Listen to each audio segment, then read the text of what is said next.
मैं उदय प्रताप सिंह, आपका स्वागत है इंडिया न्यूज पर। Welcome to NewsX for this very very special conversation we are having today with the man behind the film the Kerala story. जी हाँ, the Kerala story ने तूफान मचा दिया है भारतीय बॉक्स ऑफिस पे। विश्व भर में लोग देखना चाह रहे हैं द केरला स्टोरी को और समझना चाह रहे हैं कि क्या कुछ हो रहा था केरल राज्य में, जिस केरल राज्य को हम सालों से सुनहरा राज्य, ब्यूटीफुल केरला के नाम से जान रहे थे। उसके पीछे क्या ये सच है, क्या ये रहस्य है जो फिल्म मेकर्स लेकर आए हैं केरला स्टोरी द्वारा। We are talking of course about Vipul Shah, as I said, who is the producer and man behind the Kerala story. Welcome sir, thank you so much for being with us today. Thank you so much. पहले तो मैं आपसे पूछना चाहूंगा, how big a vindication was it for you sir, to to the verdict that came in your favour. क्या आपको उम्मीद थी कि न्यायालय से आपको न्याय जो है वो जरूर मिलेगा? मैं ऐसा मानता हूं कि ये जो जीत न्यायालय के द्वारा हमारे हमें जो ऑर्डर दिया गया है, ये हमारे देश के लोगों की जीत है, हमारी डेमोक्रेसी की जीत है, फ्रीडम ऑफ एक्सप्रेशन की जीत है।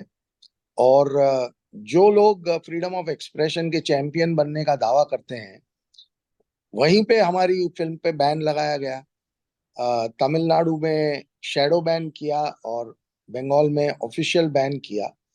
और सुप्रीम कोर्ट ने दोनों चीजों का संज्ञान लेते हुए उस बैन को सिरे से खारिज कर दिया। तो I think it's a huge victory morally. जी, मगर फिर भी इसके बावजूद reports are coming in from our sources कि पश्चिम बंगाल में फिल्म के शोज को रोका जा रहा है। वही स्थिति तेलंगाना में भी है, वही स्थिति तमिलनाडु में ही है। इन इन तीन राज्यों में एक ही चीज सिमिलर है कि ये सारे ऑपोजिशन रूल्ड स्टेट्स है, ये सारे विपक्ष रूल्ड स्टेट्स है। Do you believe this is this is a complete this is something which is in complete anti-jurisdiction to what the court has said? This is obviously the court giving one verdict and something else happening on ground. ये बहुत गंभीर विषय है विपुल sir. सो तेलंगाना में ऐसा कुछ नहीं हो रहा है। इनफैक्ट तेलंगाना में तो हमारी फिल्म तेलुगु डब में भी बहुत शानदार परफॉर्मेंस कर रही है। अच्छा। लेकिन ये जो सिचुएशन है, ये तमिलनाडु और बंगाल में बनी हुई है। और मुझे ताज्जुब है इस बात का कि सुप्रीम कोर्ट के ऑर्डर को वहां की गवर्नमेंट और वहां की पुलिस बिल्कुल भी रिस्पेक्ट नहीं कर रही है। और मुझे लगता है कि सुप्रीम कोर्ट को इस पे सुओ मोटो कॉग्निसेंस लेके बहुत ही सख्त एक्शन इन दोनों गवर्नमेंट के सामने लेना चाहिए। वहां के थिएटर ओनर्स को धमकियां आ रही हैं पुलिस की ओर से कि अगर आपने बुकिंग खोली तो आपका थिएटर टूट जाएगा और हम आपके थिएटर को बचाने के लिए नहीं आएंगे, तो बुकिंग खोलिएगा मत। कल हमारे दो मित्र हैं बंगाल में, वो गए थे, उन्होंने टिकट विंडो पे पूछा, वो गए थे कि देखने के वहां फिल्म शुरू हुई या नहीं। और उन्होंने जाके टिकट विंडो पे पूछा कि यार केरला स्टोरी कब शुरू कर रहे हो। वो टिकट विंडो का क्लार्क उन्हें कह रहा है कि उस पिक्चर के बारे में बात मत करना वरना प्रॉब्लम हो जाएगा। तो ये माहौल फैला के रखा है दो स्टेट्स में, जी खौफ का, डर का। और सबसे बड़ी बात जो है कि हमारे देश में सुप्रीम कोर्ट के ऑर्डर के ऊपर उल्लंघन अमल हो रहा है नहीं सीधा करना, सीधा। जी जी ये कभी मैंने कभी सुना नहीं आज तक। जी ये पहली बार हो रहा है।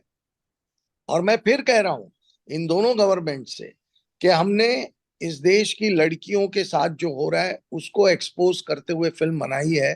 जी आप उन लड़कियों के अगेंस्ट क्यों बिहेव कर रहे हो? जी और मैं इन दोनों स्टेट की लड़कियों से कहना चाहता हूं कि ये है आपकी चीफ मिनिस्टर्स, ये आपके एडमिनिस्ट्रेटर्स हैं जो आपकी तकलीफों को एक्सपोज करने पर उसे बैन कर रहे हैं। नहीं, क्या? बहुत ही बड़ी बात आपने कही है कि महिलाओं पे आपने फिल्म बनाई है और एक महिला मुख्यमंत्री होने वहां है उपस्थित पश्चिम बंगाल में, मगर फिर भी महिलाओं की फिल्म, महिला मुख्यमंत्री लोगों तक पहुंचने नहीं दे रही। और ये वही लोग हैं जो कहते हैं मैं लड़की हूं, मैं लड़ सकती हूं। ये वही लोग हैं जो कह रहे हैं कि freedom of speech and expression प्रधानमंत्री मोदी जी द्वारा दबाया जा रहा है। मगर फिर where is that freedom of speech and expression is the question you're asking, Vipulji, is it? And forget everything else. If they had a problem with the film, we went to the court when they banned it. And I understand कि चलो आपको जो सही लगा वो आपने कदम उठाया, लेकिन जब सुप्रीम कोर्ट ने आपको एक ऑर्डर दिया, एक गाइडलाइन क्लियर हो गई, एक ऑर्डर क्लियर हो गया, उसके बाद इस तरीके का बिहेव करना, ये मैंने भारत के इतिहास में पहले कभी देखा नहीं या सुना नहीं। ये बहुत शॉकिंग है। And we are requesting supreme court to take a suo motu cognizance and act against these two states in the harshest manner so that people can watch this film. But will you also, so you're planning to approach the Supreme Court, is what you're saying. Will you also approach the Home Minister, the Home Ministry? Law and order is of course a state subject, but the Home Ministry can also intervene in certain special circumstances. क्या आप गृह मंत्रालय को भी अनुरोध करेंगे कि ये सुप्रीम कोर्ट का इंस्ट्रक्शन है, इसको इम्प्लीमेंट किया जाए? And also, I think security has been increased for you personally and at offices connected with the film and the film's makers. Is this correct?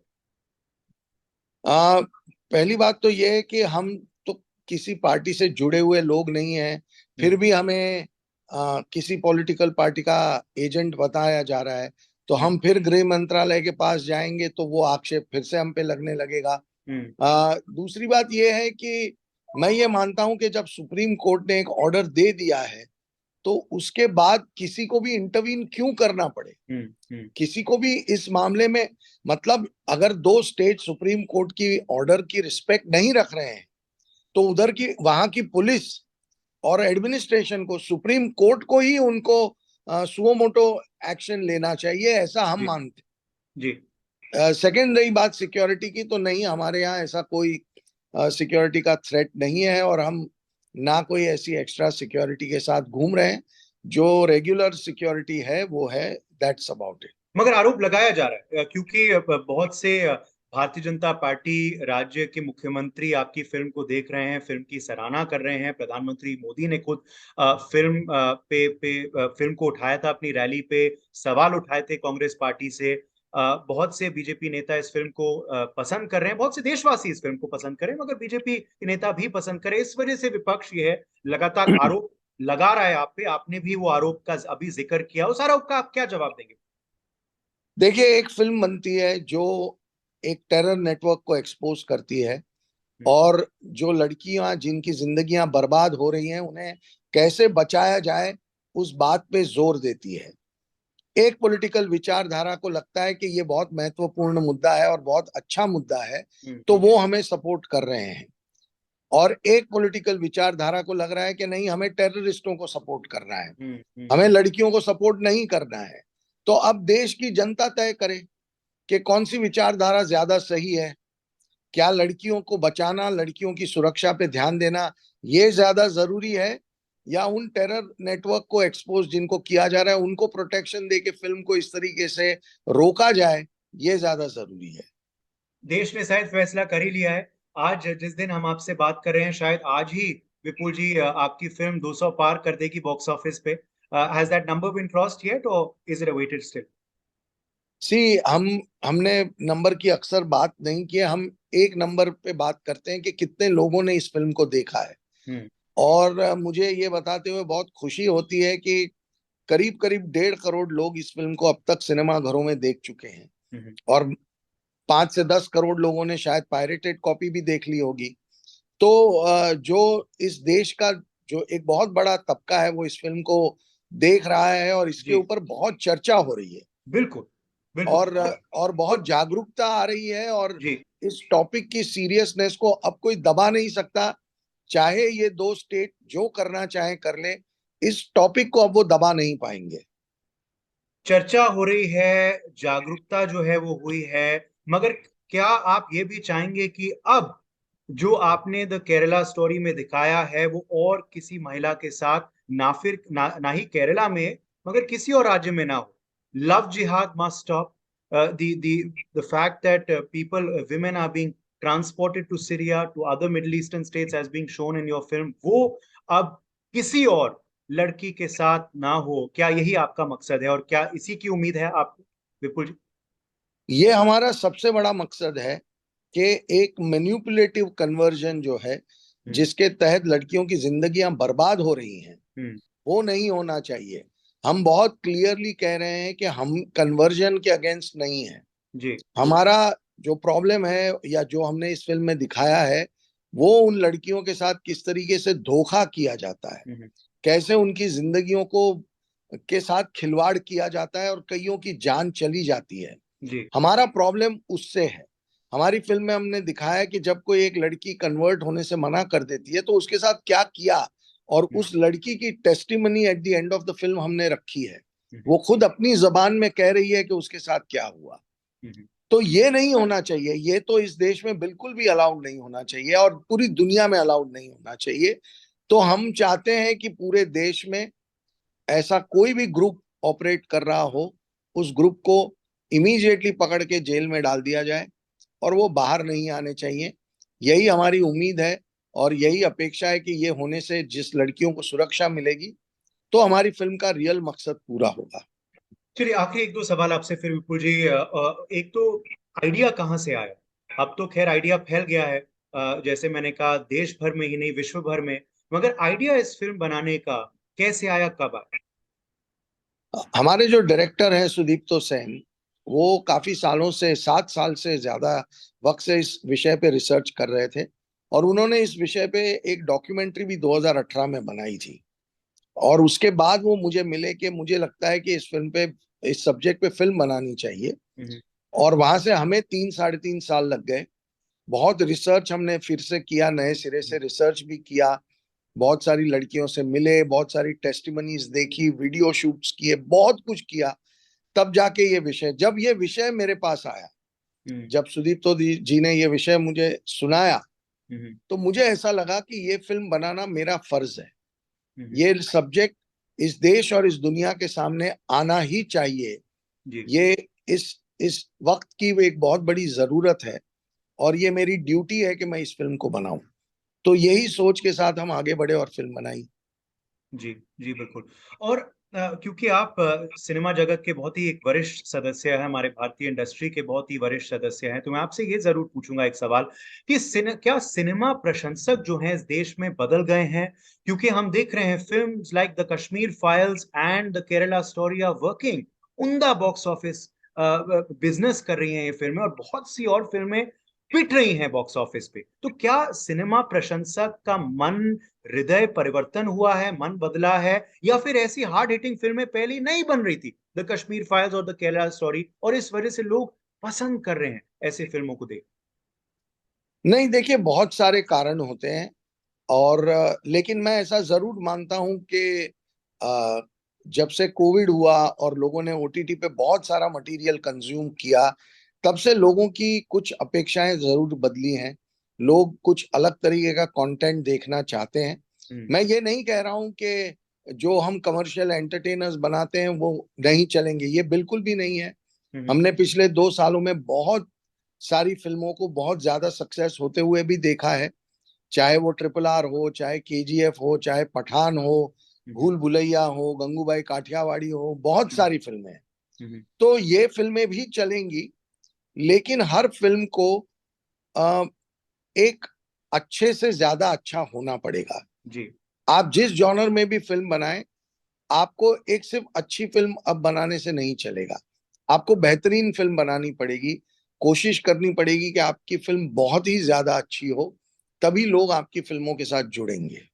जी, आखिरी सवाल आपसे, क्या आपको इंडस्ट्री से ज़्यादा उम्मीद थी? हमने देखा आज राम गोपाल वर्मा की तरफ से भी शायद आपके फ़िल्म के पक्ष में बयान आया है, मगर ये जो विरोध हुआ है, ये जो बवाल मचा है आपके फ़िल्म को लेकर, क्या आप चाहते कि फ़िल्म इंडस्ट्री के ज़्यादा लोग आपके पक्ष में बोलते, आपके आपके प्रति, फ़िल्म के प्रति?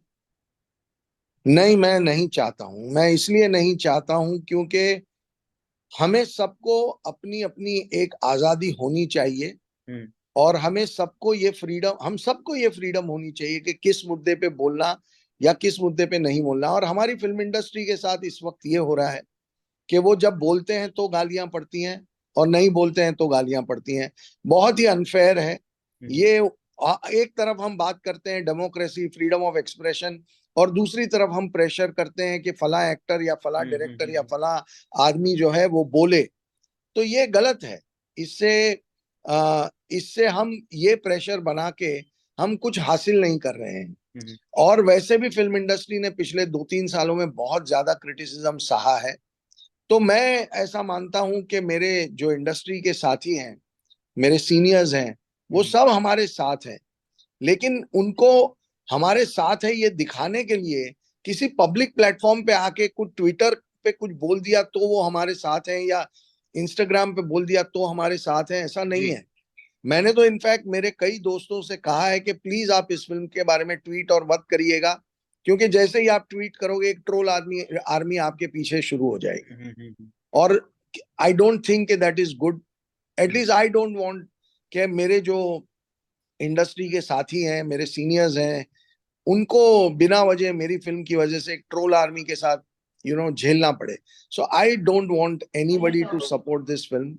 आई एम हैप्पी ऑडियंस ने हमें सपोर्ट किया है, और मैं बहुत कॉन्फिडेंट हूं कि जब मुझे इनसे, मेरी इंडस्ट्री से सपोर्ट चाहिए होगा तो मुझे मिल जाएगा। चलिए, बहुत बहुत शुक्रिया विपुल जी हमारे संग आज जुड़ने के लिए, and all the very best to you for the film in the days ahead as well. जैसे आप कह रहे हैं कि आपके लिए ये मायने नहीं रखता कि बॉक्स ऑफिस पे कितनी कमाई हो रही है, मगर ये मायने लगता है कि कितनी चर्चा हो रही है, सकारात्मक चर्चा हो रही है, और कितने लोग इस फिल्म को देखकर जा रहे हैं, प्रशंसा कर रहे हैं, और उम्मीद यही करते हैं कि जो केरला स्टोरी आपने दिखाई है, ये केरला स्टोरी कभी ना हमारे भारत देश में दोहराई जाए। Thank you Vipul ji. Thank you so much.